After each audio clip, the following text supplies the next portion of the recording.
Good morning. We have a quorum. Is there a motion to adopt the minutes from the last meeting? And it's unanimous. I'll ask our Deputy General Counsel to give us an outline of proposed model rules. Good morning. Well, My name is Elaine Olson, Deputy General Counsel for Oath. You have before you proposed procedural rules. As you may remember, on September 25th, the board approved a set of proposed rules to move most of the procedural rules for ECB out of Chapter 3 of Title 48 and into Chapter 6 of Title 48 so that we can have a more uniform standard across all of the tribunals that Oath services. At that meeting, the board made a couple of very specific requests to changes in those rules that they wanted to see. One was to keep panels, and the other was to keep the superseding appeal. So I call your attention to page 28. If you look at page 28, you will see that both those rules are still there. It's now section 3-15, panel or board review of appeals. So A deals with the panels, and it's actually stronger than the old rule. The old rule said the board may from time to time call panels. This one actually says the board will establish panels. And B, 315B is the superseding appeal decision. Other than that, most of the changes between us and the law department, and actually we had several issuing agencies that weighed in because they had gotten advanced copies of this also, were fairly minor tweaks. So any questions? I'll just say something for the benefit. I'll just say something for the benefit of somebody watching on YouTube, that by panels, we mean appeals panels composed of subcommittees of the board, and a superseding appeal is really a motion to re-argue an appeal. It's re-arguing a pre-existing appeal. So it makes sense to somebody hearing, but when I first read it, it didn't make any sense to me. Thank you. Are there any questions? Yes. Hi, Madeline Labori, sanitation. Just two questions for you. On the electronic filing of the summonses, you said that you issued an exemption. I just have, from the agency perspective, obviously, sanitation does issue many of its tickets electronically, but it's going to take us a while to go fully electronic. We just want to make sure that those exemptions will be granted to the agencies until such time that the whole agency is electronic, and as well as the other agencies are. Yes. Okay, so there won't be any issue where we're not issued an exemption? No. Okay. No, and sanitation isn't the only one in that boat. I mean, there's some agencies that have yet to find out what a computer is. Well, we're actually sharing our technology with Parks next week, so Oh, great. hopefully that will be good. And then the other question I had, it deals with pre-hearing requests to reschedule. And it makes a petitioner provide notice to a respondent 3 days in advance, but there's no requirement that a respondent has to notify the petitioner, or anyone has to notify the petitioner? So the rationale behind that is that the petitioner chooses the return date, so the petitioner actually knows what the return date is, whereas right, so when your agents are out there, they're choosing the date, right? So with knowledge, they can say, okay, well, I could go to court on that day, I know they're available. Whereas the respondents, they're just given the summons, and the date's the date. So if they want to change it, they'll change it. They can ask to change it without having to notify the petitioner. Obviously, you're still entitled to notice if it's the kind of hearing where you want to appear. So. When they won't pick the date. The date they'll be told what the date is, and they'll be told what the date is based on the availability of the petition. And there'll be notice of both. Okay, that was my question. Okay. It won't be a notice in the sense that you'll be notified that of the new date, because you'll be asked what you want the new date to be. Okay, thank you. I think, okay, that's okay. No, it's okay. Go ahead, Shimon Grant, Department of Buildings. So back when this rule was originally drafted, my agency did submit comments as well. Mhm. Some of the comments were that we were looking for language language in the definition of summons that included that the summons had a commissioner's order. We see that it's defined as summons or notice of violation, but we don't see any language that speaks to the commissioner's order, which all DOB violations contain. So, most summonses don't have commissioner's orders, and Yeah. we can't define it that way. But it can be included in the narrative part of the summons. Right, I mean, it's your commissioner's order, it's, right? So, Yes. whereas the summons is the summons to come to court. So- Okay, but I believe the heading actually says commissioner's order. So would Well, that you be asked for considered? that. Yeah, would that be considered in the details of violation? It says summons, right? So- On the top, and Yeah. then the commissioner's order is included in the narrative, right? Is that correct? You can add it in the narrative. Okay.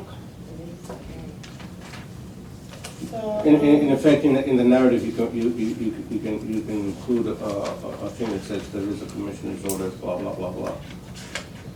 Okay.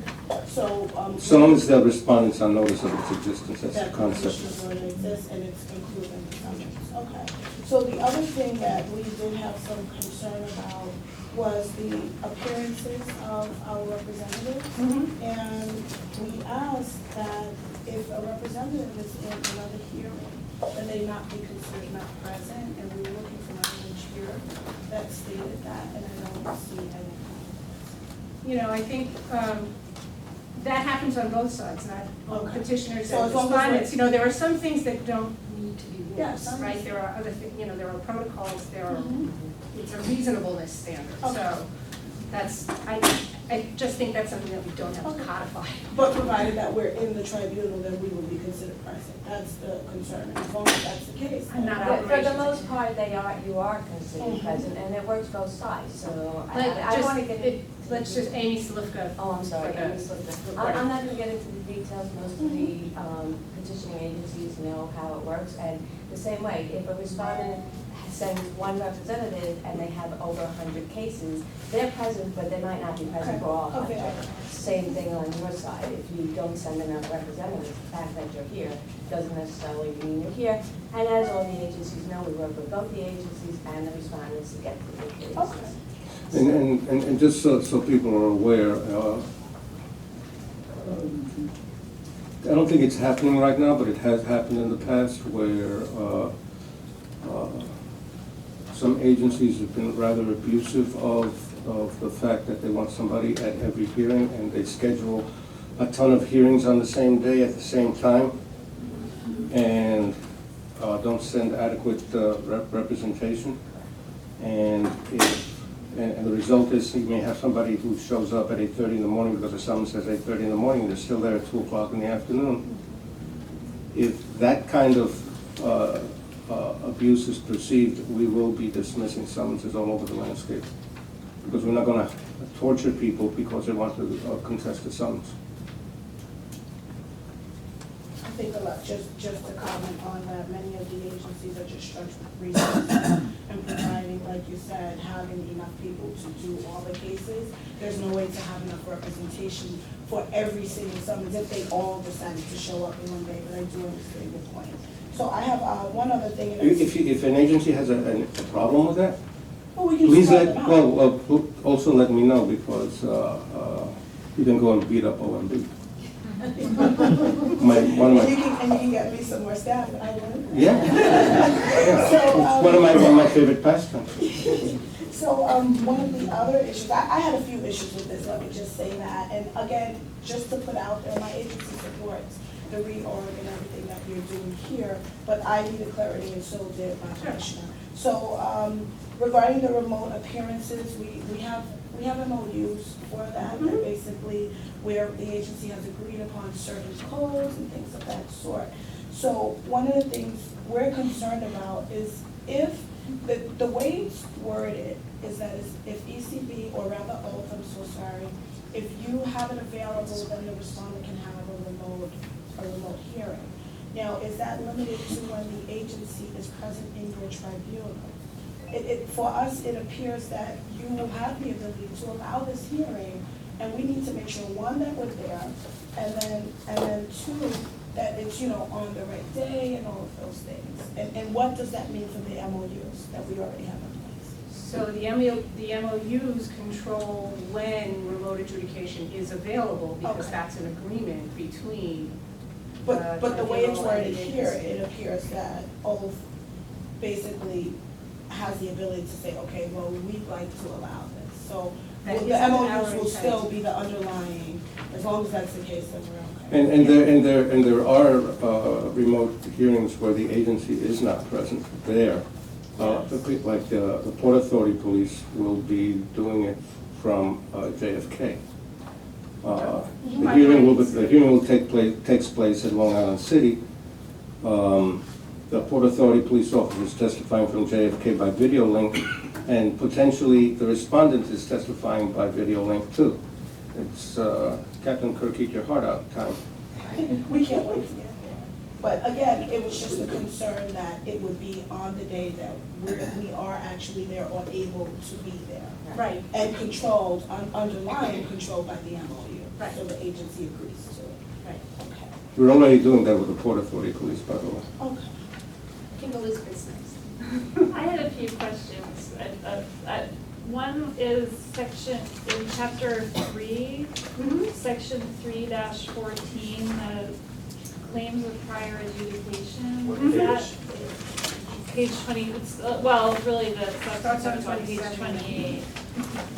Is that the same as it has been? Yes. Okay. All right, I just wanted to make sure. Yes, exactly, except for the cross-reference, yes. Okay. Exactly the same.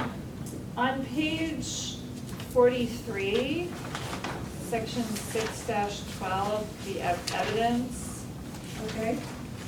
this is kind of, I'm just wondering if this was a sort of, because of the reorganization, something got lost here. Under admissibility of the summons of B, the last sentence says, when such report is served with summons, such report, I didn't see where the referenced report was. It's in the sentence before, the summons may include the report Oh, of the the report, okay, inspector. okay, sorry, that was just mine. Yeah. And then the other question I had on this section, in section E and F, they reference a party making a timely motion. Opportunity to disprove such notice fact will be granted to any party making a timely motion, and objections to evidence must be timely. And I'm just wondering how, that doesn't seem to be defined here. Well, it's What is really during considered the hearing. timely? But shouldn't that be specified, that it could be, that it's during the hearing? It's just not clear to me what's considered timely, if it had to be before the hearing, or if it, but you're saying it's during the hearing, it's considered timely. Yeah, I mean, basically, if somebody, let's assume a respondent says to the hearing officer, I'd like you to take official notice of the fact that 100 Church Street is between Barclay and Park Place. Right. The hearing officer says, okay, I take official notice, the hearing goes on, blah, blah, blah, blah, blah, blah, blah, 45 minutes later, somebody says, wait a minute, but 100 Church is it? So, that may be problematic, so by timely, what we mean is there should be a discussion as to when that is going on. If you think it should be more specific, we can think about how to rephrase it. But in the meantime, can we go ahead and publish these? We can still change it Oh, by yeah, the final I rule. just, since I thought of Yeah, that no, question, that's I great. I Yeah. don't think this is a major stumbling block, I would suggest making it a little bit more specific. Okay.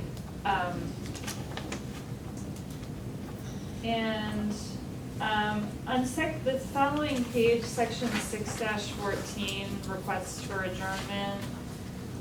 I've seen a few appeals concerning the language, a hearing officer may, and now it would be adjourn a hearing for the testimony of the inspector, where it seems like that language has been interpreted as more of a direction than a discretionary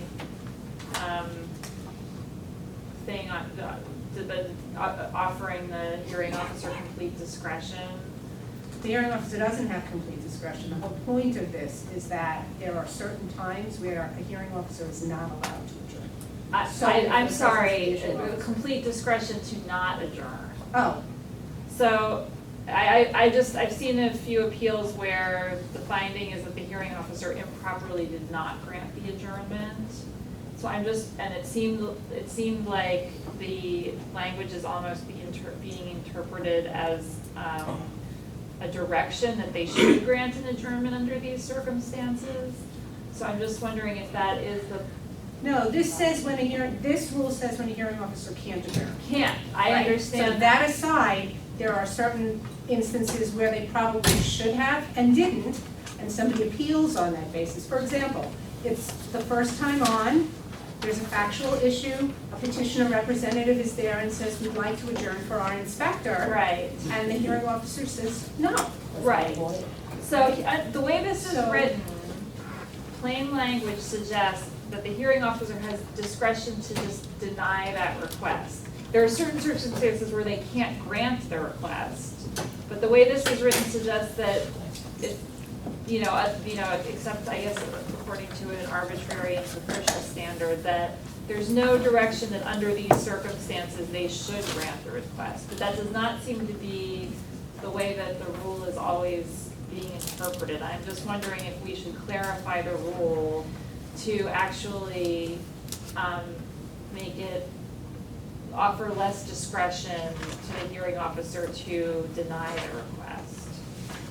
If we believe that, in fact, the hearing officer should grant such requests under these circumstances. Yeah. Yeah, I'm not sure that would make a difference, because those hearing officers that are improperly denying, it's a learning process. So this is giving them reasons why, but to say that you should have granted the adjournment because you can't lay everything out for a hearing officer. All you can do is instruct the hearing officer, teach the hearing officer. You can't, it's very- Let me add a little piece of caution, because I've been dealing with rules for almost 40 years, and there is always a temptation to be very specific with rules. And then what you find out is that as time evolves, things come up, circumstances come up that are not that specific. And you wind up applying very specific rules where you get ridiculous results. Yeah, You have to have some amount of slack and discretion in it. yeah, I think that maybe I'm not being clear in what I was suggesting. I was just asking whether, in fact, we should change that may to a should or a must. That is actually what the intent of the rule is, that where the hearing officer concludes that where one of these circumstances applies, or both of these circumstances apply, 1 and 2, not changing the language of those, but in fact, is the intent of the rule that the hearing officer should grant the adjournment under those circumstances, because that is the way it has been interpreted by the appeals staff. That is not the intent of the rule. The intent of the rule is to control when a hearing officer may not adjourn. That's the intent of the rule. But they can choose not to adjourn, even where, A petitioner representative is present and has asked for the inspector. and that, They are allowed to do that. Sometimes there just isn't a factual dispute. There may not be a factual dispute. right, but do they have this, but what if there is a factual dispute, and they still decide not to adjourn? That's why we have hearing officers, and we hope they're intelligent enough to figure that out. And if they're not, we have an appeal But I process. guess, but is the point, my point is, when the appeal, okay, so the circumstances that I've seen this come up is there's a hearing date, the petitioner's representative says, I want the inspector here, because there is a factual dispute. And the respondent doesn't want to adjourn it, the respondent is a busy person, doesn't want to have to come back. And the hearing officer says, I'm in fairness, I'm not going to adjourn it. You had your chance to have your inspector here. I don't want to make this person come back.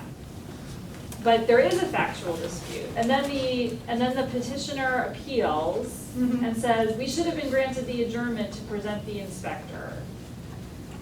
The way this is It should have written been suggests denied the then. hearing officer had the discretion to make that call, even if there was a factual dispute.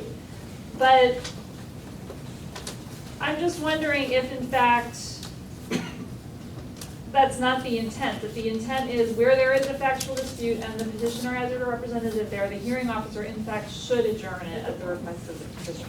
Yeah, I don't know that you can't. I disagree because yeah, I'm not- that opens it up to abuse by petitioners who want to jerk around in I Congress. tend to agree with the way it's written here, but it's not necessarily the way that on appeals it's been interpreted.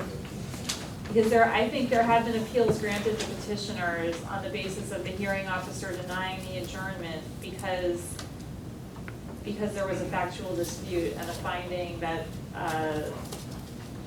there should have been an adjournment. Even though the way that this is written suggests ultimate discretion in the hearing officer for any reason. This rule controls when a hearing officer can adjourn, basically when the petitioner isn't there, okay? Right? Because they can only adjourn for the complaining witness if the respondent consents Right. or somebody from the petitioner is there to ask. That's Right. what this rule says, right? So basically, what the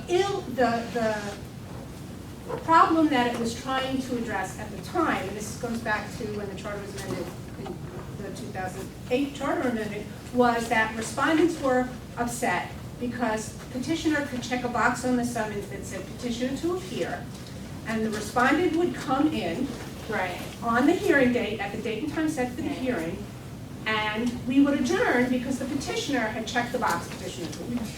So this particular rule was designed to prohibit that from happening. Basically what it says is, if the respondent is told to come in at a certain time, the hearing's gonna go forward unless there's somebody there from the petitioner to ask for the officer. And this is Right. again, only with issuing officers, there can be other reasons to adjourn Right. that don't, No, right? I understand. So unless the somebody from the petitioner is there to ask for the officer, or the respondent says it's okay.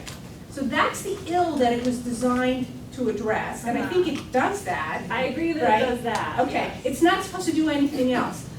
What But you're that- suggesting is that we should have a rule that says hearing officers must adjourn?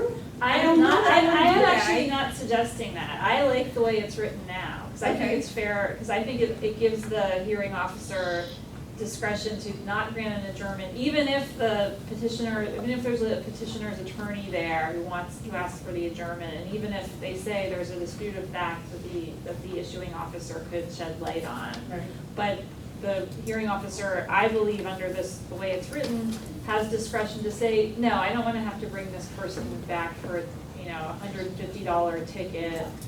I would because say that this doesn't prohibit them from You would say not that, adjourning. but petitioners have appealed, and I believe the appeals have been granted Mhm.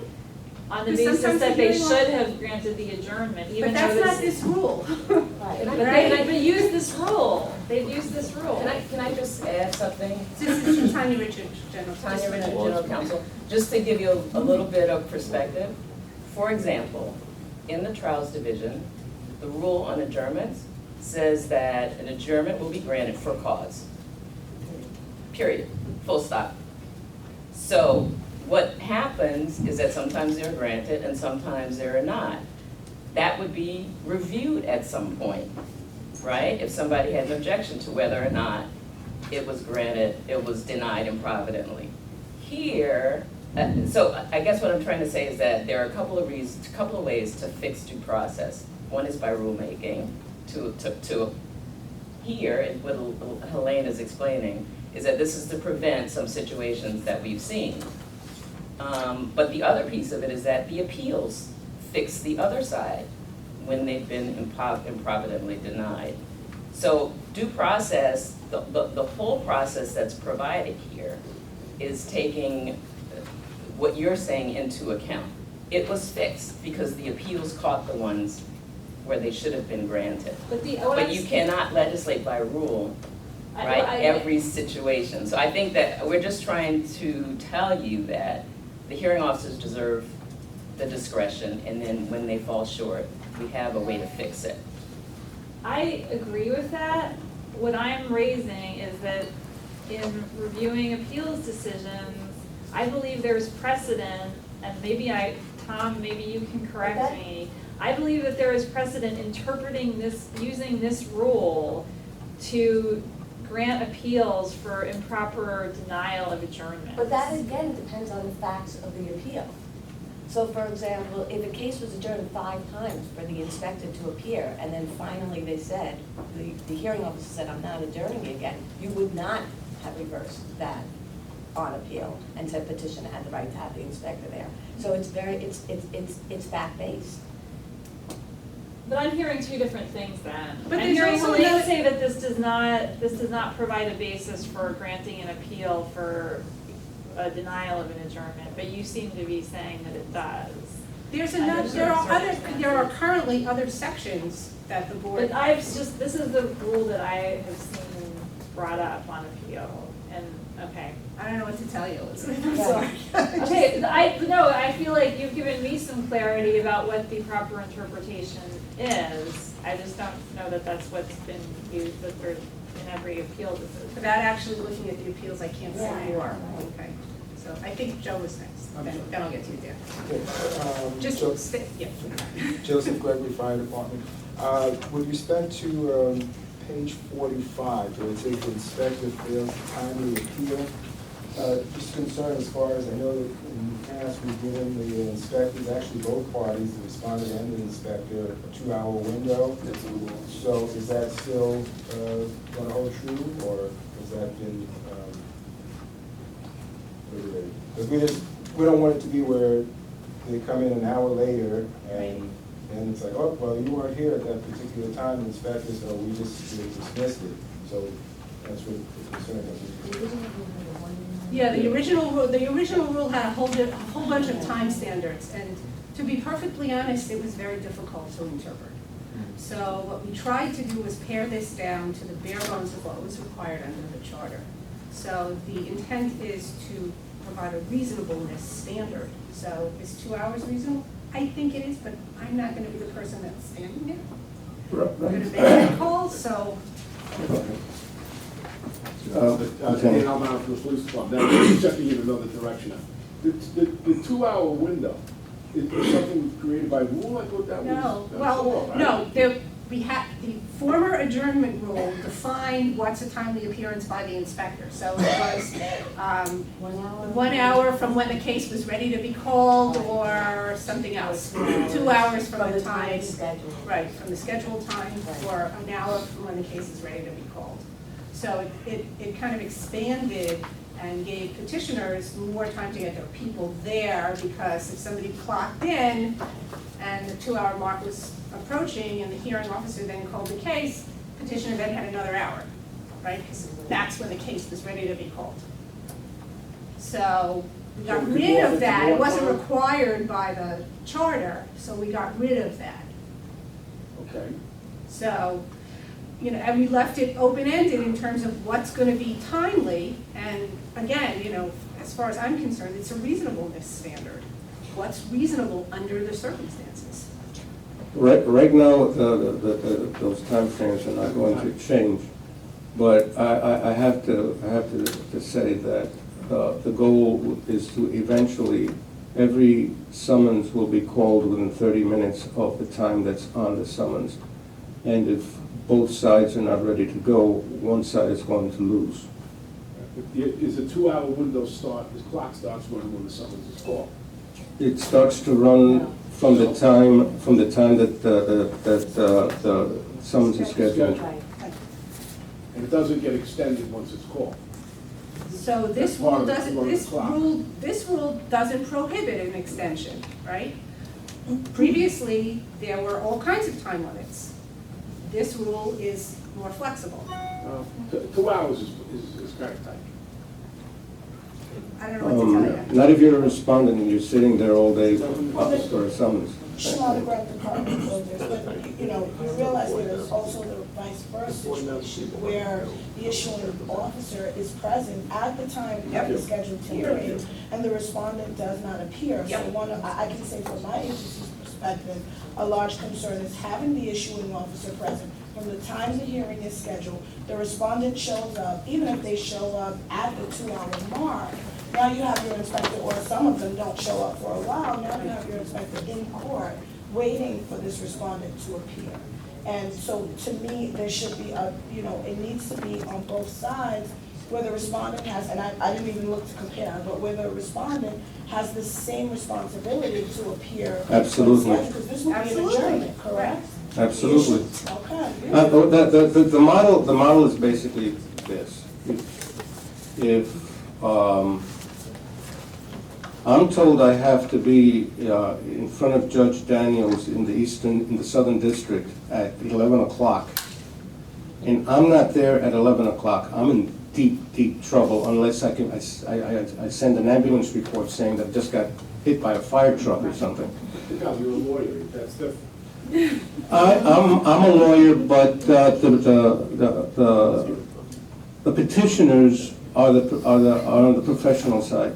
They are the professional who are issuing the summons. They stand in effect as that. There's more of an excuse for a non-professional respondent as opposed to a rep or somebody who sends a lawyer. There's no excuse for them not being on time. And I'm not going to name particular folks, but there are people who actually have ESQ behind their names and try to abuse the system in some of our tribunals by showing up like at 5 o'clock in the afternoon when the summonses were like at 9 o'clock in the morning and going through a song and dance routine. And I'm not going to cut them any slack because they're playing. I know the game that they're playing. And, you know, to quote a great philosopher, homie, don't play that way. I agree with that. However, like I said, I think there should be some thought given to when the inspector is present and the respondent is not. But there is some thought, but there is some given, so there is thought given when the inspector is present and the respondent's not. And the respondent does have to appear timely, and if the respondent doesn't appear, because usually in those instances, the case has been adjourned for the That's inspector. my point. So if the respondent does not appear timely, then their case gets defaulted. And timely will be, Timely is within well, right now, we don't know its reasonableness within. well, the that's time why that I'm it's- great. Certainly at the end, Yes, certainly at the certainly, end of the day, it would be defaulted, but then. The goal is 2 years from now, it'll be 30 minutes. right, For okay, so everybody. that's right. That's So the that will goal. be determined. But a lot of people are gnashing teeth, rendering garments, and having otherwise epileptic seizures over that concept. Well, let me just see if Joe's done. Well, I was gonna say, that still, I mean, in a perfect world, I mean, everybody should show up on time and everything, but we all know that in a perfect world, on both sides, it's not realistic. People are late for the airports, people are late for, you go to DMV, you're not gonna walk in and say, well, I have a 3 o'clock appointment, I'm gonna, so, my concern. Nowadays you can't, I'm sorry. I don't want to use DMV as our model. Well, I mean, it's the real world, though, I mean, we can't use, Right. you know, but the point being is that I think that the way the language is now, it leaves so much open to interpretation, it's like, well, it doesn't even say, I mean, I understand you're saying it's reasonable, but as far as reasonable time, but even the language in here doesn't say reasonable, it just says timely. And it Because the doesn't- charter says timely, Okay, so.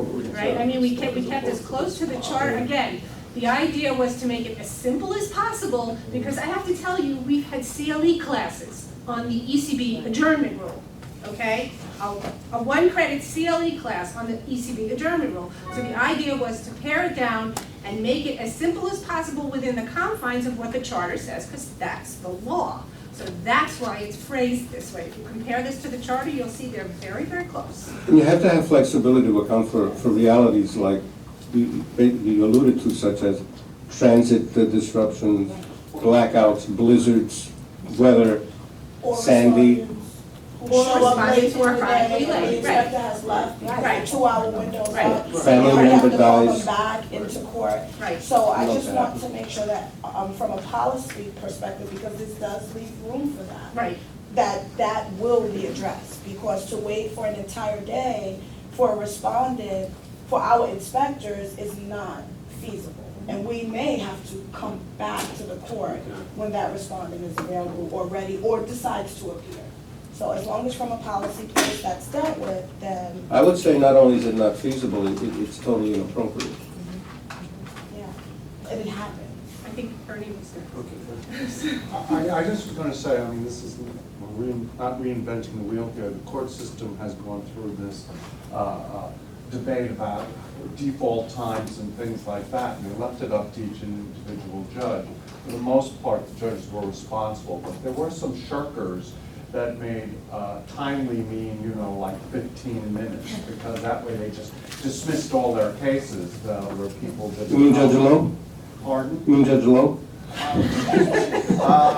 No We're not names naming will be, names. no names, right, will be told. So there are pitfalls to not having it defined. And Look, it generally hurts, you know, it generally hurts people who are trying to get there but have some problems, such as transit, such as childcare, such as all the other, can't find the right room, whatever. Right. Well, so what I can say is that having the definitions in there didn't work very well. So Okay. we've taken them out. We can certainly revisit it if we find that it's still not working. So, I will also say, I applaud the idea of the 30-minute. In the court system, if you have a 9 o'clock, you know, if your case is on for 9:30, it's understood you will be there till the lunch break. You may be there till the lunch break. Right. Nobody ever questions it, the pro se's or the lawyers. So that's a really admirable goal. We tried breaking it up into 3 time periods, 9:30, 11, and noon, but it didn't work. No, it didn't work at all. It was a mess, as a matter of fact. A lot of it is driven by volume. Jorge, you? Yeah, question something else entirely, but since we're just going through all these issues. On page 46, decisions. I know throughout these rules, we've been changing shall to must. Yeah, that's And- the plain language. Right, stuff. this is, it says here on 617, each decision will contain findings of fact and conclusions of law. I'm told that this does not always happen, so I'm wondering if we can change will to must. It's interchangeable. The hearing officer will preserve any decision sustained or promptly rendered. Tribunal will promptly serve the decision. Each decision must contain. We can consider that. Can we publish it with the will right now, because this is what's been approved, and we can consider changing it when the final rule comes around? Because otherwise I gotta go back to the law, you can make me go back to the law department? We started in September, Jorge. Do I have to submit something in writing saying, please consider this change? You know what I mean? Do I have to? I mean, I'm taking notes. Okay. If you want to, if you feel it would, if you would feel more comfortable submitting something in writing, I'm fine with that. But I'm taking notes. Okay. Yeah. Madam Revised Application, just on Jorge's point, is that this was an existing provision, so this hasn't changed. No. Each decision will contain Yeah. findings of facts and conclusions of the law. Right. So it's been in effect for, I know since we're changing it now, why don't we make things more concrete? I actually am in favor of that. But then what's the ramification if they don't? I feel everyone should have conclusions of findings. Yeah. I mean, I think it's a basic thing that, you know, should be attached to every decision. Well, that's the only thing you can appeal from. Yeah, we do try it, we do try it, we do try it. Our goal. Dan? Yeah, Dan Albano from the police department. I just want to go back to the adjournment. We now have somebody back into, at ECB, a representative that's going to be there. We stopped for a while, we're back again. On Wednesday.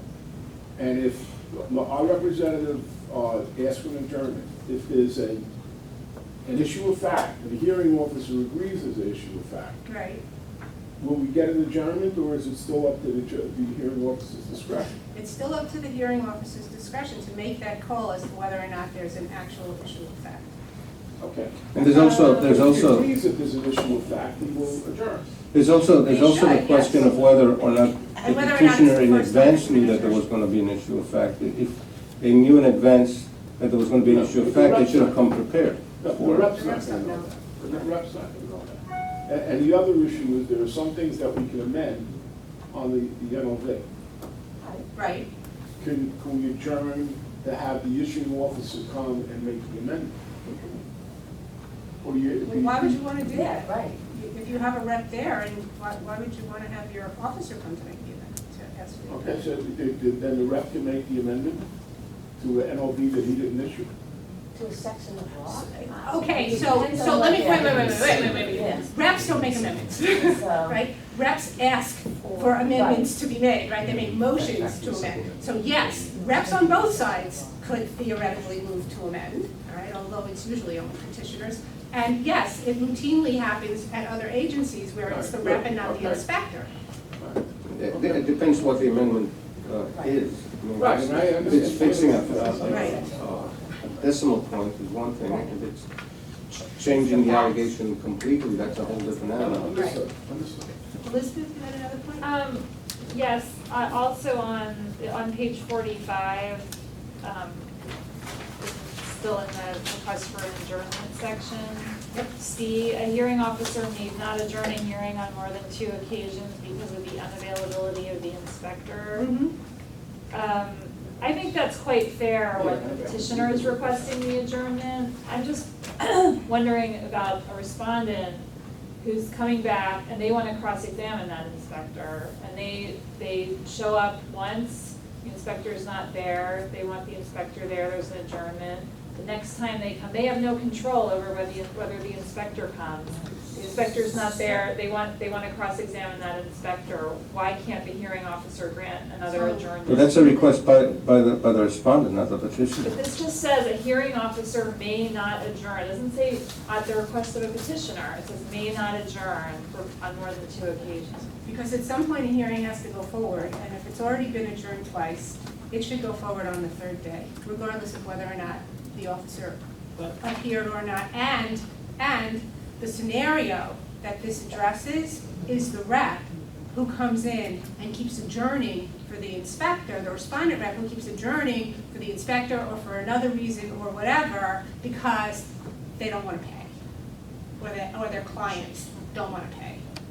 So that's where that came from, right? So, well, yeah, but I really need the inspector for this reason. Well, you've had 2 shots. But I think that the hearing officer can just say, I'm not going to adjourn it because there's no issue of fact here. That just goes back to the original rule we were discussing.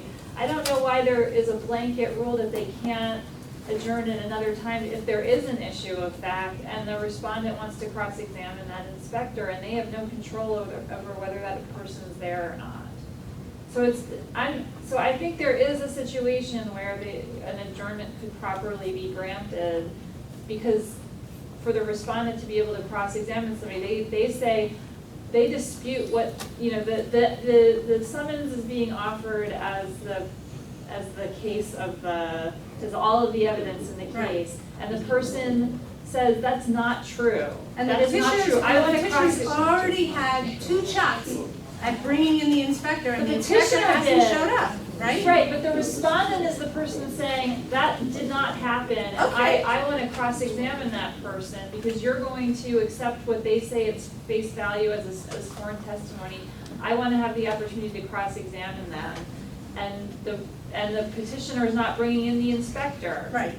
So but then this is saying the hearing, even under that circumstance, the hearing officer can't continue to adjourn the hearing and make the inspector come. No, the hearing officer can never make the inspector come. See, Well, that's no, where I you're guess- wrong, well- right? It's not like in court where they'll show up because the court ordered them, right? We don't have that kind of authority. We say we're adjourning for it, but if they don't send the inspector, if the petitioner doesn't send the inspector's just not coming.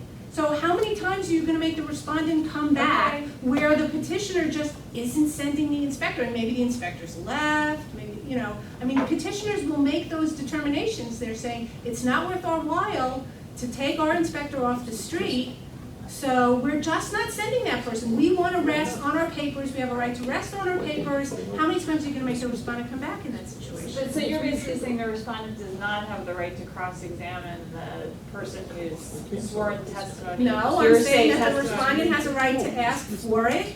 And if, in fact, the petitioner doesn't send the inspector, the hearing officer will If the agency accordingly. wants to risk Right. just submitting papers, which I consider to be a high risk, because it can be very easy to refute what's on paper without anybody there to defend it. If I'm the hearing officer and the paper says, alleges A, and the respondent says A just didn't happen, then it's a matter of credibility. Right. Whether there's, even if the inspector were there and the inspector said it is A and the respondent says no, it was B, it's still a matter of credibility. Difference is, I can judge the body that's in front of me's credibility a lot better than the person who's not there, and the person who's not there is at risk that I'm not gonna find them credible because they're not there. I agree that that's how it should play out in practice. I think oftentimes, because the inspector is not there, their sworn statement is viewed as credible. And, but So let me if- just say but that if in since I do fact- training for the hearing officers, we actually address that in our And training. say they should Okay, weigh we have the- this- Yes, and we have this discussion. Okay. I mean, if in fact the petitioner, if in fact the hearing officer, the inspector doesn't have to show up if the petitioner doesn't ask them to, then I don't, this rule can't address that, so.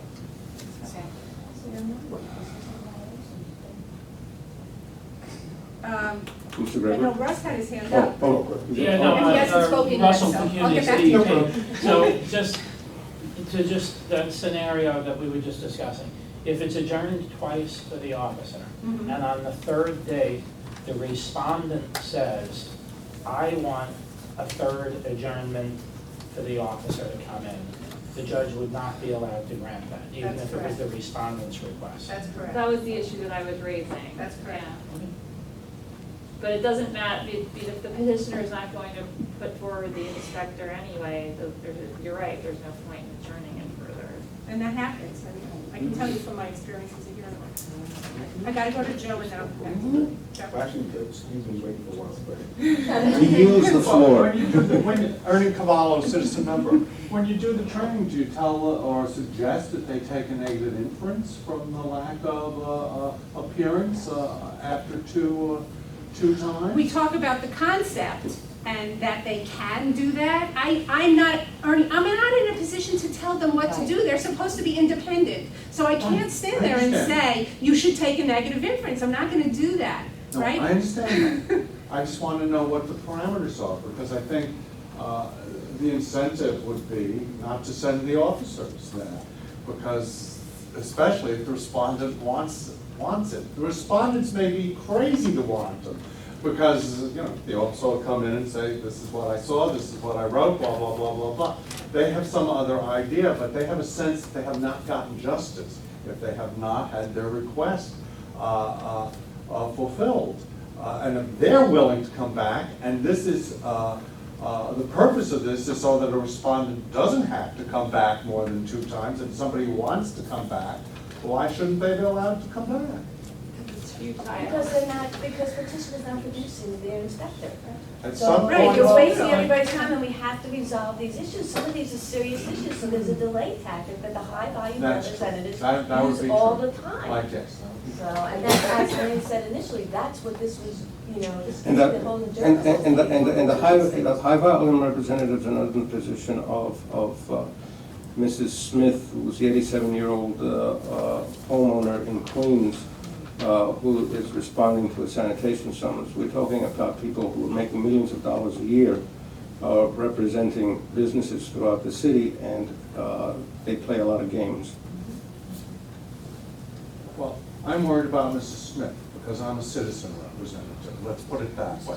And Mrs. Smith. I know Mrs. Smith many, has come many, 3 many. times. Mrs. Smith I doesn't know, usually but- want to come back. But I know Except the many, first many time. appeals where the rep doesn't show up, somebody shows up, they do their whole case, and they get found not to be credible, and the piece of paper is more credible, and they wanted the person there. But that could be, Ernie, But you cannot. that could absolutely be. You could have a respondent that is totally not credible. I've been there.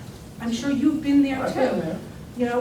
Where the piece of paper really is more credible. And you could have you could have the reverse situation also, where the respondent is unbelievably credible, but, that's really funny. The respondent is very, very credible. I did. This is an aside, I get, ooh, that was weird.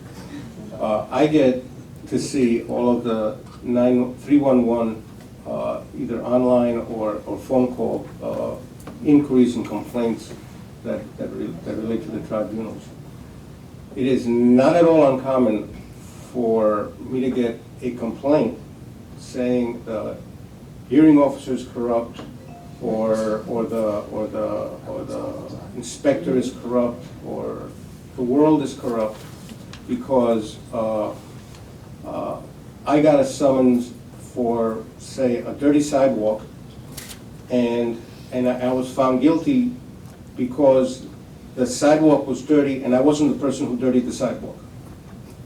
Well, yeah, you are guilty, because that's what the law is.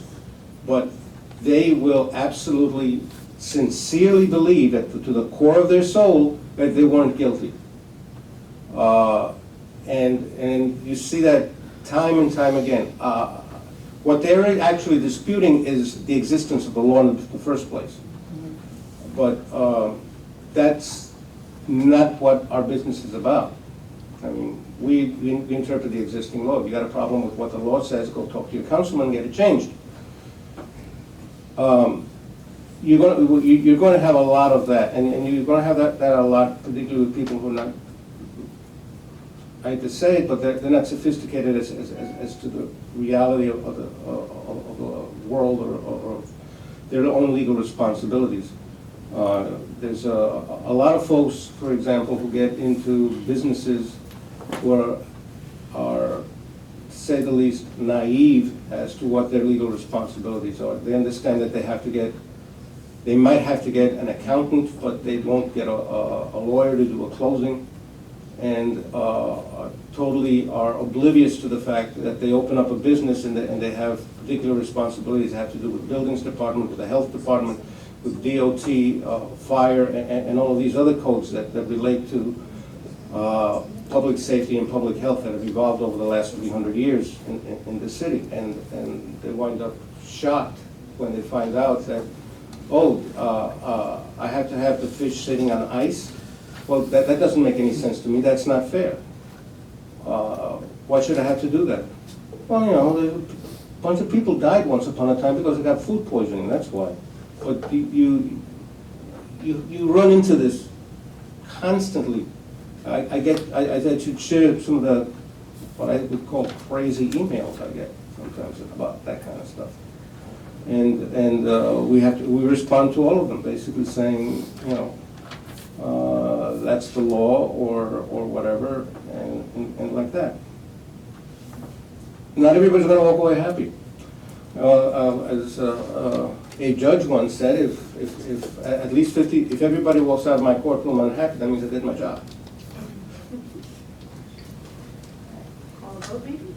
I just had a quick Yeah. comment question. I don't want to cut anybody off, so if anybody's got any questions or issues. Joseph Gregory, Fire Department. Page 52, this is just more of a question and a comment. The question is, is that division actively enforced? Because what happens quite often with... Are you talking about registered representatives or pre-hearing notification? Pre-hearing notification, 624. Right. So what happens very often is that the fire refs, for the high volume refs, they'll come in with 30 cases, and they'll have their own personal fire rep for the entire time, and at the exclusion of the individuals that are coming in. So that can be problematic as far as that goes.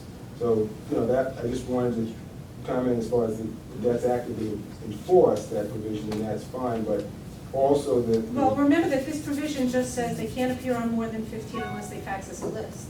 Right. Right, so it doesn't say that they can't appear on 30, it just says if you're going to appear on more than 15, let us know in advance so we can try and schedule accordingly. Well, yeah, because it says the cases of the next paragraph, it says at the discretion of the tribunal. So they can add as many more as they want at the discretion of whoever's in charge. So I'm just saying... They can try. Right. Well, I mean, from a... What we're trying to address here is that we don't want them picking up cases in the waiting room and then adding them. So they're supposed to do, Right, because it happened. From a practical- So we're trying to get them to do as much in advance as Right, possible. and from a practical standpoint, right now, they submit their list. They're required to submit their list, they submit the list, and they're really not adding cases. You know, it's an exceptional circumstance, where then maybe something fell off the list, but no, because we have to calendar the day, and you have your reps, and we have our hearing officers, so they're not adding 20, 30 cases at all. This is meant to stop championship going on in the waiting room. Can I ask just a Yeah. question about this? So, about how it works. So if there is a high volume rep who's submitted their list, are all of their cases heard at once, so other people are waiting or longer, or are they No. spaced out throughout the day, so that person has to stay there all day if they need to? The They're not the given. managers are instructed to space them out throughout, especially if they're a pro se rep sitting there waiting, and we know they have to get back to work, or someone has Alright. childcare issues, right? No. Promise, last question, Dan Albano from the police department. If a rep doesn't show up twice, that's what we've given them. An inspector. The inspector, it doesn't get we get 2 bites at the apple. If it doesn't make it on 2 times after he's been notified, and you have access to the computer system, right? Right, right. You do the notification. Is there any ramification? Do you then let the agency know, hey, we asked for your guy twice and he didn't show up? We conduct a hearing. I mean. Now, you have to No, hear, no, I is there think- any consequences or any notification back to the agency that we asked for this inspector twice and he hasn't shown No, up? no. We can do that if the agency wants us to do Yeah, that. we'd like, yeah, yes. This is a matter of courtesy. Is that too burdensome to ask? We can work it out. Yeah, that's something that concerns me, that he's given 2 chances to show up, he hasn't shown up, he's notified, done it the right way, and then. Yeah, that's an integrity control issue, yeah. Absolutely. But the other issue is, which Hannah was just saying, if the rep is there, then they know the inspector didn't show up. In your case, you don't have a rep, so you're just adjourning for, Right. but your rep is there originally, adjourning for the inspector, that's the only way unless a respondent requests an Well. inspector. And your rep is there the next day, you now have a rep coming, and that's when the case is, so the rep On should be on, Wednesday in Manhattan. so the rep should be on notice. That's the only time it's going to be adjourned unless the respondent requests it. There has to be a petitioner present to make the request for an adjournment. So, But the respondent, there are going to be cases where the respondent's going to ask for Yes. an adjournment, and then we don't show up, Right. and we want to know about it. okay. I understand Lieutenant Albano's Yeah, we concern. can work with that. I know exactly what he's talking about. Especially now that we're going to be, looks like we're going to be using ECB more and more for. And we can definitely work on it. You're not kidding. That's easy. That's an easy fix. A couple of thousand more cases. It's only 300,000 they expect. so. Shimon Graham, Department of Buildings. I'm asking a question, and I'd like clarity on the definitions found on page 33 and 34. And I'm asking this. Let me get there. Yeah, take your time, running the risk of, I'm not sure about this. Okay. Board is defined as the Environmental Control Board, right? The Environmental Control Board of the City of New York. And then tribunal is defined to include the Environmental Control Board? Right, because, So, To include the Environmental Control Board Tribunal. that's what, very much. Not us, not this group. Yeah, no. so I guess what I'm asking is which one is this group? And I would imagine that is board. Right. So then. Unless you want to hear 700,000 cases next but year. if you look at the No. definition, So- it does say, It's almost circular for me, but I get how you're explaining it. So then on page 49, I'll let you get there. And throughout, yeah. We had that discussion oh, you know. before, and it's a discussion that I've been having with folks for about the last 35 years. Because we had the same problem when and it still exists at the Taxi and Limousine Commission. There are tons of provisions in either rules, laws, or whatever that speak of the TLC shall do this, that, or the other thing. Well, if you read it literally, you're talking about the 9 commissioners of the Taxi and Limousine Commission actually signing off on everybody's driver's license. when they say, you know, the Taxing and Leasing Commission shall issue a license, which of course is absurd. That's not the idea. What we do is draw a distinction between ministerial functions, which staff do, such as license processing and that kind of thing, and policy decisions, which are what the board does, what the commission itself does. The TLC is composed of 9 commissioners and the chair. They don't, you know, do the actual mailings and whatever. I mean, that's like almost 200,000 licensees. It's kind of like when ECB was originally conceived of in the 1960s. It came into existence in 71, but it was conceived of in the 1960s. They imagined that we would be listening directly to every case, you know, and they figured it might be like 24 cases a year or something. Well, gee whiz, we like making laws in this country. And now there's 700,000 summonses issued. And pretty soon, we're going to be getting a whole bunch more this time next year. Well, if you think this is complicated, you ain't seen nothing yet. Well, so we wound up creating a tribunal, delegating authority to actually do the hearings to the tribunal, and delegating authority for ministerial functions and so forth and like that. And it then gets more complicated when parts of the Environmental Control Board that were created in 1971 were removed. We no longer control the sanitation department. We no longer control DEP. We no longer control the health department. We no longer control DOT. This was a super agency. It was conceived as a super enforcement agency. It isn't that anymore. And unfortunately, we're stuck with a lot of legacy nonsense that when they pulled out DEP, for example, they made very clear in the DEP section of the charter what is DEP, but they didn't go to the ECB part of the charter to make clear what is and isn't anymore. It was just left out there, you know, orbiting Jupiter or something. And a lot of that stuff has to be cleaned up, which leads to a lot of the weird inconsistencies and contradictions that we encounter. And going back to what your original point is, when they talk about the board function, you know, some of it is ministerial, which obviously the board is not involved in, doesn't care about. And some of it is policy stuff, which is the real purpose of any board, is to set policy and deal with policies, of course. So we have to read it that way, and it's awkward because I tried to change that when I was at TLC to make it explicit, and we just couldn't make it work. And we can't.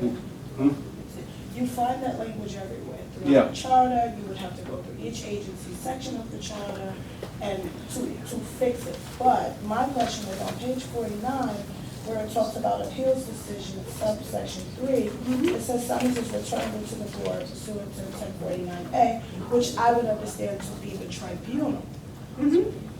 But then it says the appeals unit makes recommended decisions to the board. So I think even throughout, and that would be this board. Right. So I think even throughout the document itself, the entire, close attention should be paid to where you use the language tribunal versus where you use the language board. And I think there should be some clarity here on whether or not the Environmental Control Board, the one where we sit, is included in the definition of tribunal. And maybe there should be some way to distinguish the two. At least for the Here, purpose of the rules. Well, that's what I mean. For the purpose of the rules, even here, if we understand that you mean the tribunal and then the board, but anybody else reading it would say, why would they refer a decision to themselves? Why would they recommend a decision to themselves? So I would love to say for summonses returnable to the tribunal pursuant to 1049A. The law department has a different perspective. Okay. And they view the board as the one that has the entity that has the power when it comes to the laws, right? The laws say that the summonses are returnable to the Environmental Control Board. Knowing that the board is empowered to have an executive director, who's our commissioner and chief ALJ, right? And hearing officers, but they wanted board here, and there's only so much back and forth you can No, have. I understand. I guess for me, because you have that follow-up language that says pursuant to 1049A, it makes clear exactly what you mean, but then if you look at it as it relates to your definitions that are put up front, Right. it makes one wonder, why are we saying board here? And I really, The short answer is, They that's said- what, I get yeah, it. the law department's insisting And on. also, throughout, there are other places where the term board is used. To me, it seems like it's used interchangeably If with board. we tried very hard to make it clear, and we were cognizant of the issue of tribunal versus board, and we made it tribunal wherever we thought it was appropriate, but there were places where we had to change it back to board. Okay, and Okay, then. but if you wanna send me a list, I'll be more than happy to look at it again. Well, that, and I'm positive that my agency does have very small, minor, that are not even necessary to bring up here, issues that they'd like to definitely send you regarding But we this. can publish this, right? My agency has some reservations Okay, that we'd like to address, Um, and then we can talk. no, we're going to publish it. We're gonna publish it, and we're gonna get comments from the agencies and the public, because we've been jerking around with this too long. And a lot of it has to do with having to assuage the law department. Go ahead. Which, by the way, we cannot publish unless the law department certifies that it's not ultra-virus. Exactly.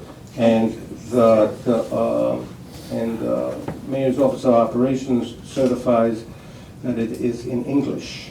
I'm not kidding.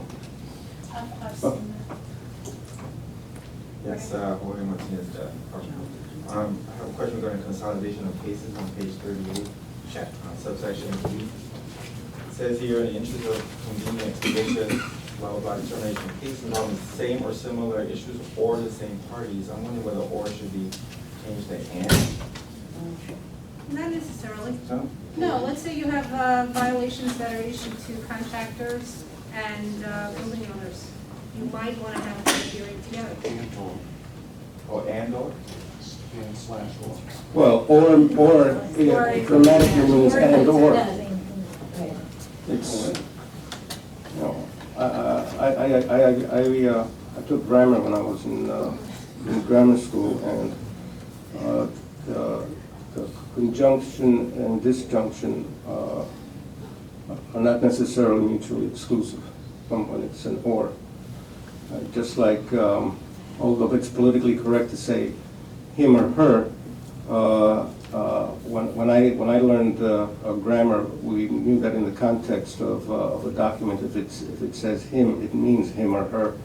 But politically became correct to stick him or her everywhere, which somebody who's learning English as a second language looks utterly ridiculous because it's obvious. But that's where that's at. But I'm sorry, maybe I don't want to belabor this, we've been here long enough, but the way I read it is if a respondent comes in with, the case can be consolidated if it's the same respondent, but doesn't matter what issues, but if the same parties, it doesn't matter what issue, the case could be consolidated, no? It could be, but that's, I mean, you know, I don't think that we're in the business of consolidating things ad hoc. There has to be a valid reason to do it, so. Just saying, Clary said we're trying to get clear, so I don't want to push it, but it just raised the flag. Anything else? Anybody want to rewrite the charter? I do.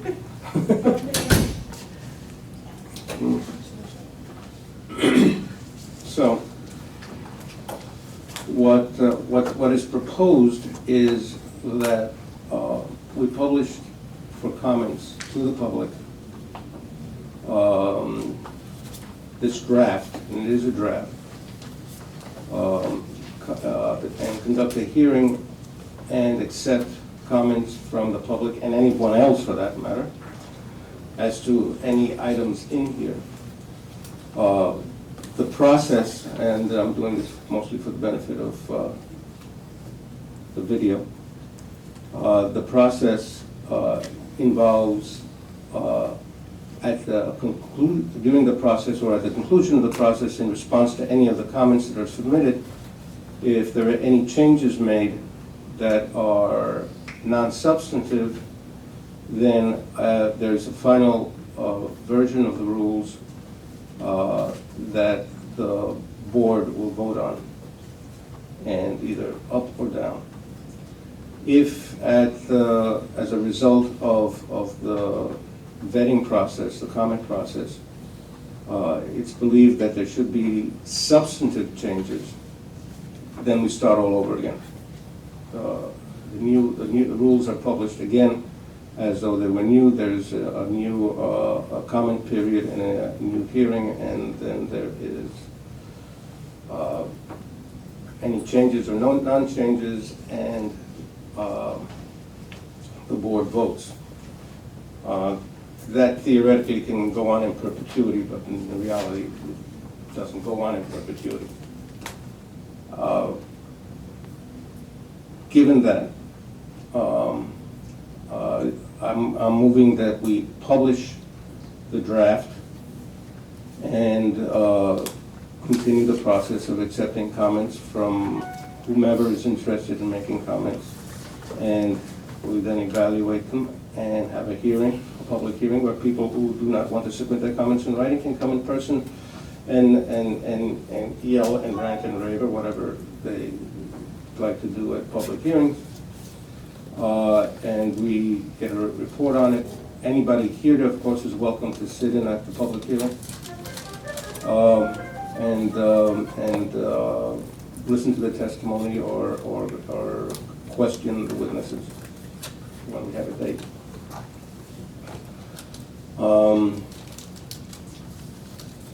And I would like to move for a vote to publish for comment. All in favor? All opposed? 2 opposed, the rest in favor, the motion carries. Sorry? Oh. Uh-oh. Oh, we still have that hopefully, and it's working. We'll get it. It looked like it died. I'll get another. Let's wait a second until we get. Okay. Next. 4? We're up to 4? No, we're up to 3. 3. Time flies when you're having fun. Okay, so next we have another proposed rule. Yeah. You may remember back in October, there was a question about moving penalty schedules out of ECB's rules and into agency rules. At the time, the presenting agency was the Parks Department, and the board had agreed to go forward. The Law Department had some issues, which we have worked through, and at this moment in time, Parks is not moving forward, but DEP most definitely is, because they have a May 6th deadline for the air code. So the Law Department suggested that ECB pass a rule, and we actually already had one, so we just had to amend one, telling the hearing officers, directing the hearing officers to look to the penalty schedules in the agency rules instead of in Chapter G, Subchapter G of Chapter 3 of Title 48. So we are amending Section 3-100 to say that if there is no penalty schedule under 3-100, look to the agency rules, and the agency rules will have the penalty schedules, and we are repealing the air code penalty schedule effective May 6th, because that's the date that the new air code goes into effect. And if we don't do that, we'll have 2 penalty schedules, and that would be bad. questions? Motion? I believe that's unanimous. And we would ask that the board pass a resolution to have other agencies move forward as well. The agencies are aware of it, and actually we have been working with them. Just Yeah. one question, Russ McCune, DEP. Will you guys have to get a 30-day waiver for this to Yes. take effect? Yes. And everybody's aware of that. And they've asked it to go as a package from here and from the agency together to City Hall for the We signature. actually, our penalty schedule without the waiver will take effect on May 8th, 2 days late. We've spoken, Amy and I have spoken, and just any tickets that are issued on May 6th or May 7th will not be subject to a penalty schedule. The judge will have the discretion to impose any penalty within the minimum and the maximum, just for tickets issued on those 2 days. So I don't think we're gonna need the 30-day waiver. Okay.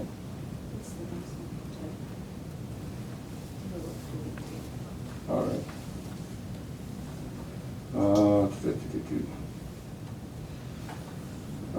ECB's final rule regarding an amendment to the DOB schedule. Good morning, everyone. My name is Dennis Brogan. I'm Assistant General Counsel here at Oath. Today we have the final rule. It's an amendment of the building's penalty schedule, construction safety violations. You may recall from our last meeting, the Department of Buildings penalty schedule. It's in section 3-103 of subchapter G of chapter 3 of Title 48 of Rules of the City of New York. It contains penalties for notices of violation issued by New York City's Department of Buildings. The proposed rule was published in the City Record on February 29, 2016, and we held a public hearing yesterday on March 30th, 2016. I want to thank Shamanda for your gracious presence yesterday at John Street for our public hearing. And as you can see from your packet, the proposed modifications to the penalty schedule, they added 2 new infractions and amended 3 existing infractions. There's 2 charts in your packet. The first one for the new entries, I just want to cite the sections of law. It's 20-201.1, class 1 and 2. Those are for failure to comply with a law, rule, or commissioner's order involving construction and/or equipment safety operations. Those are all new penalties. And in your second chart in the packet, these are increases in the penalties.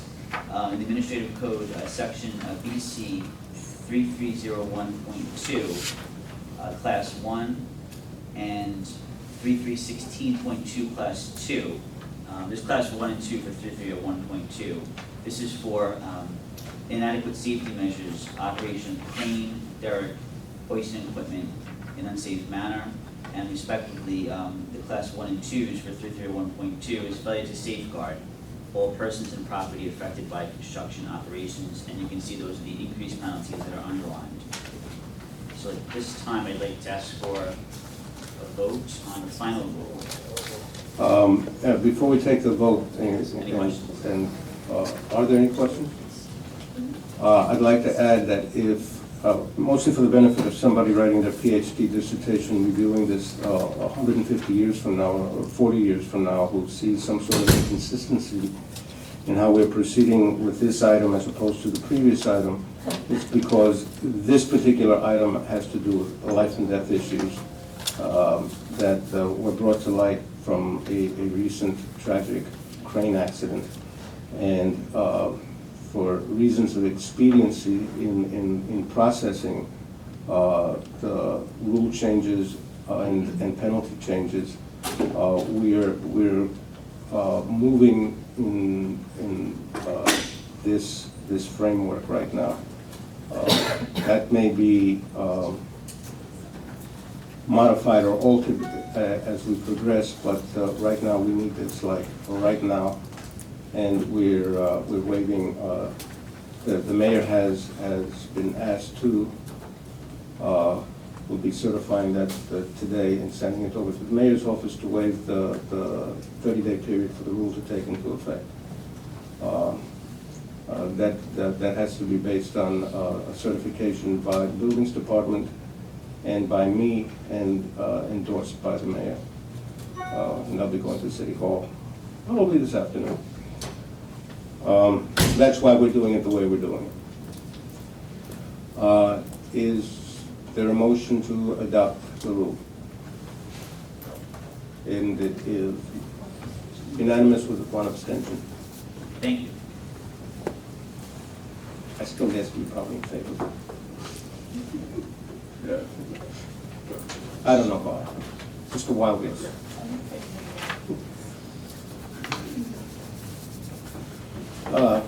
Now for the hard stuff. Cease and desist orders requested by DEP. Good morning, Russell Picunides, DEP Legal. This month, DEP is making one request for a cease and desist order under the sewer code. This is for 186 Gourmet Deli on Hillside Avenue in Jamaica.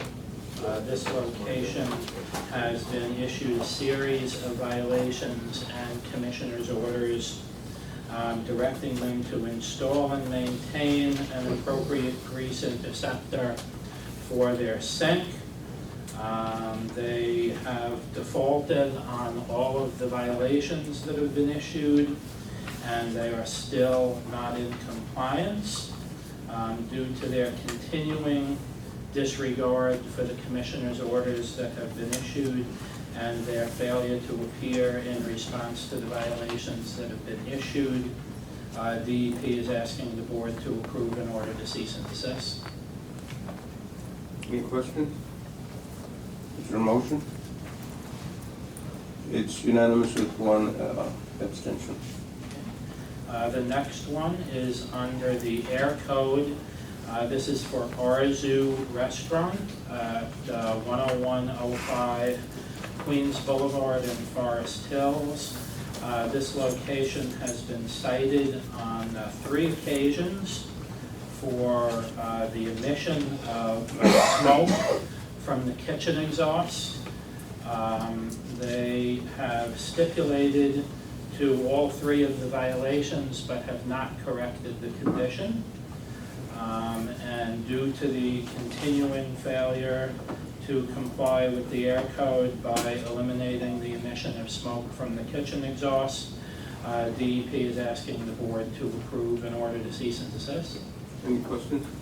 I did have a question about this one. I noticed, Elizabeth Nauer, citizen member, I noticed that in looking at the summonses, now called notices of violation, that the second most recent one, so the one from October of 2014, rather than referring to the kitchen exhaust, it refers to an indoor barbecue grill situated in the kitchen as being the Apparently, violation. Is that just a difference in description? apparently what they do is they have a barbecue grill that they move between inside and outside depending on the weather.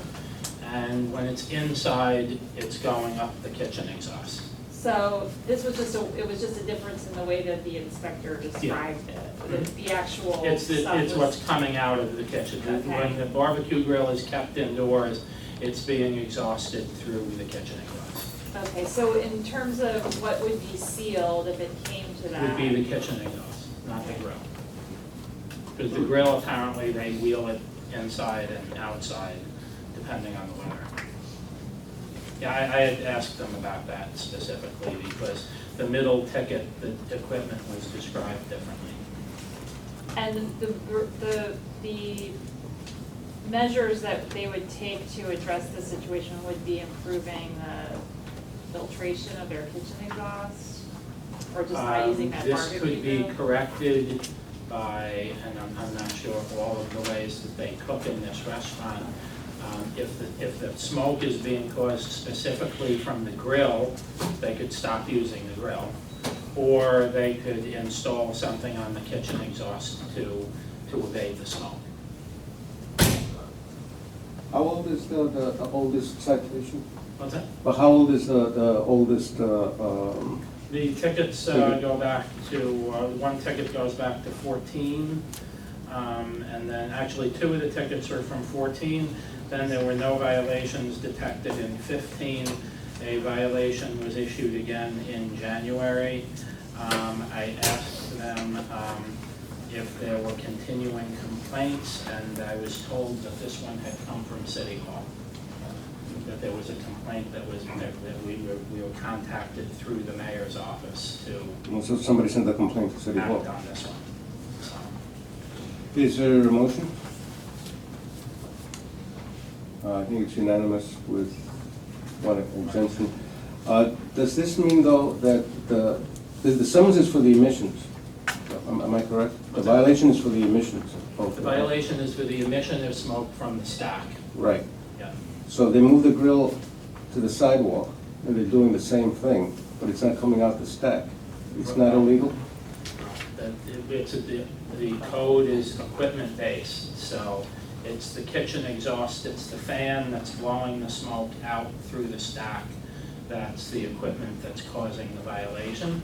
But we apparently have not, we could issue violation for smoke or odors from the grill when it was outside, but we have not done so. Well, it might also be either, depending on, we're on the sidewalk, a DOT or It may be other that, violation, DEP violation. it may be that when the smoke is out, when the grill is outside, the smoke is not affecting anybody, but when it's coming out the stack on top of the building, it's going Outside your right window, into yeah. somebody's window.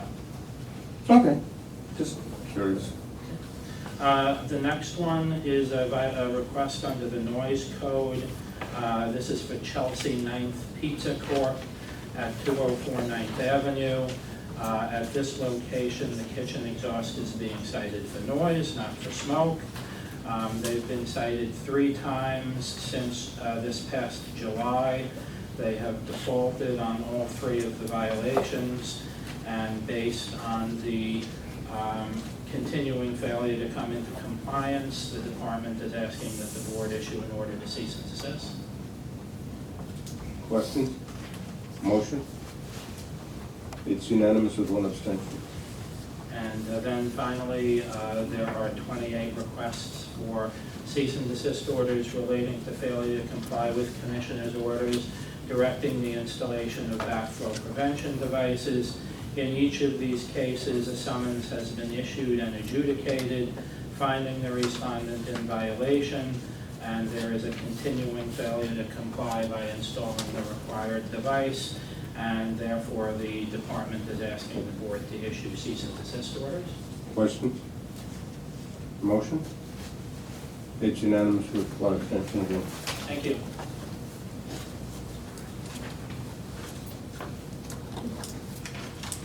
Do you know if boilers, steam boilers are supposed to have backflow prevention? The building, one of the reasons the building would have to install a backflow prevention device is if it had a boiler over 350,000 BTUs. That's considered a large boiler, and that would require the building to have a backflow device. Interesting. Okay. Because I have one and it's nowhere near that. If you look at the reason on the requests, the reason why they need the device is given on the affidavit, and many of them say large boiler. Thank you.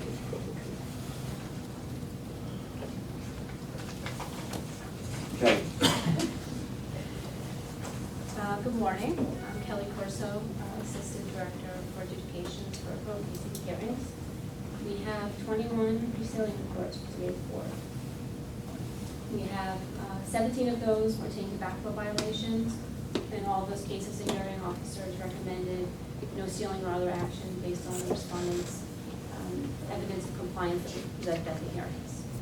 The remaining cases, we have 1 air code violation, and in this case, the the hearing officer recommended that there be no sealing or other action, given the respondent's evidence of compliance at the hearing and present a valid operating certificate. One of the remaining cases pertains to a noise code violation. And in this case, the respondent presented proof of work done on the air conditioner to bring it into compliance with the the noise code. And based on that, the hearing officer recommended that the equipment remain unsealed, provided that DEP's initial reinspection and further reinspections for a period of 180 days thereafter show no violation. And the final two cases are sewer code cases, and in both of those cases, the hearing officers recommended that the C&D proceedings be discontinued. In one of the cases, the hearing officer's recommendation is based on DEP's finding that the respondent has complied with the commissioner's order, and in the other case, the recommendation is based on DEP's finding that the respondent no longer owns the cited premises. Any questions? Motions? It's unanimous with one exemption. Abstention.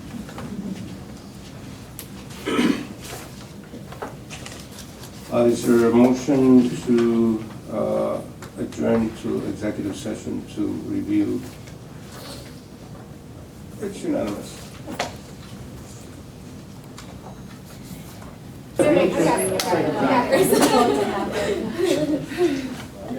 Yeah, it's to do the trip.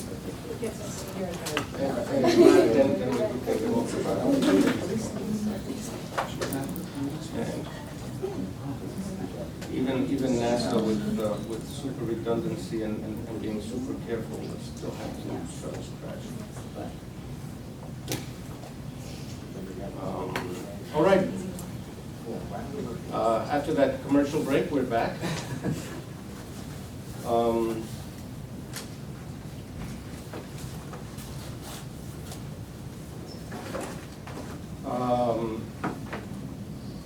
All those in favor of affirming the appeals decisions from March 10th, 2016 and March 24th, 2016, appeal panels as presented in executive session, please signify by saying aye.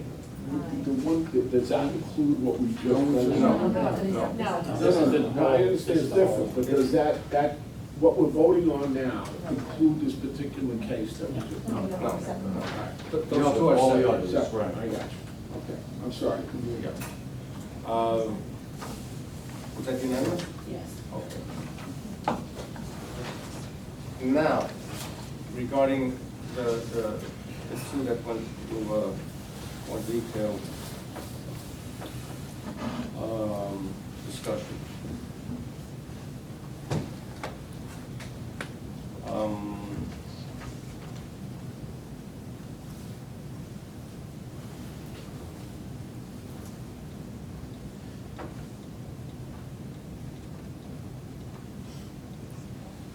With regard to NYC versus Julian Inc., that's the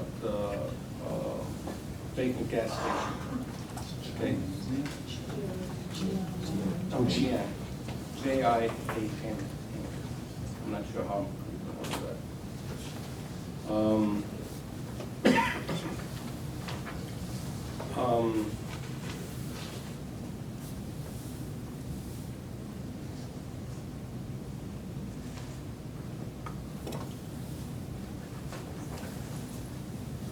I'm going to phrase this a little bit differently than the way it's articulated here because it's not that clear to me.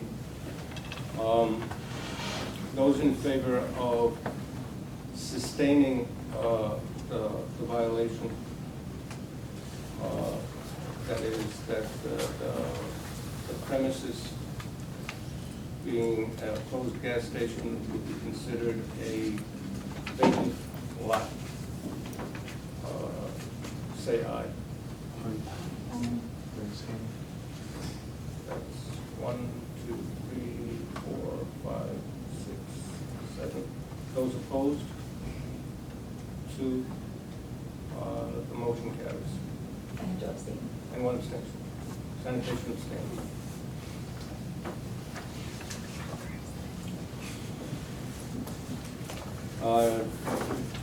case is NYC versus Jersey Boring and Drilling Company. Well, he certainly weren't boring. I'm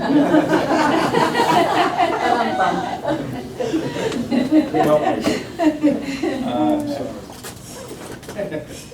I understand that.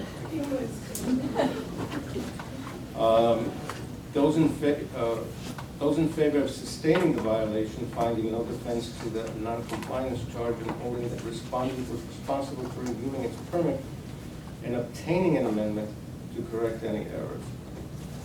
Those in favor, say aye. That's 1, 2, 3, 4, 5. Those opposed? 3. Abstain? 1. The motion carries. Can I just say something on the record? Absolutely. Concerning this case though? While I voted for sustaining the violation because indeed the respondent had violated their permit, I think that it was a hard decision for those of us voting that way to reach, because clearly there was a mistake, or it appears clear that there was a mistake made by DOT to the respondent's detriment that they should have remedied. However, I do think it would have been more appropriate in this case, and if it's possible to actually, for this to happen now, I think it would have been appropriate and still would be for DOT to actually withdraw this violation. But that, I don't think that's within our purview as the board. I'm inclined to agree. Well, then let's pursue that. Well, but I think I will tell our people about this, and presumably they will speak to DOT and first of all, make sure this doesn't happen again. And because this is ongoing work, and this was not just work that's going on at one site. And, I don't know what the technicalities are in terms of whether it's still possible or whether DOT would want to. But we'll certainly contact DOT about this. Does that include what they make you? Yes, I just wanted to put that on the record, and I think there's always a possibility of settling with this, of the city ultimately settling this out with the entity, however that happens, so, but. I don't change my vote, but I think that's something that should be pursued. Yes, clearly. Is there a motion to break for lunch and then come back, or? Or to adjourn? I think it's to adjourn, and I think it's unanimous.